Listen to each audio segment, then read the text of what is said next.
Балалар, әдебиетті оқудан бүгінгі біздің тақырыбымыз аңдар да сөйлейді. Біз сабақты бастамас бұрын, мынау өлең жолдарына мән берейік. Ағаш басында тиін, тауып қуыс иін, жасап алыпты ін.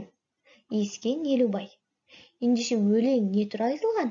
Өте дұрыс айтасыңдар. Яғни ағаштың басында тиін, тауып қуыс иін, жасап алыпты ін. Ендеше иін дегеніміз не екен болар? Иін дегеніміз ағаштың, бұтақтың иілген жері екен. Түсінікті ме, балалар? Ендеше келесі тапсырмамызға өтейік. Жұмбақ. Ендеше аңның аты, жүрген жері күлкі. Ал ендеше ойланайық, бұл қандай жануар болуы мүмкін? Жүрген жері күлкі, өте қу, айлакер жануар. Иә, дұрыс айтасыңдар, балалар. Түлкі. Ендеше біздің бүгінгі тақырыбымыз түлкі мен тиін туралы болмақ. Ендеше біз дәптерімізді ашып, түлкі мен тиінге сипаттама берейік. Түлкі қандай және өзіміздің білетін мәліметтерімізді жазамыз.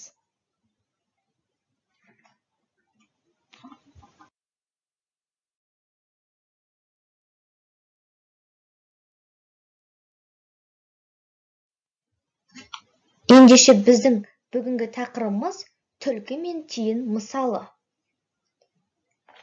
Мәтінді түсініп оқы.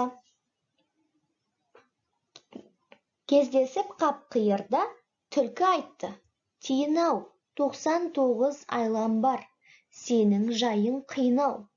Тиін айтты: жайды аңғар, жалғыз ғана айлам бар, сен сияқты тым ерке емеспін мен тайраңдар.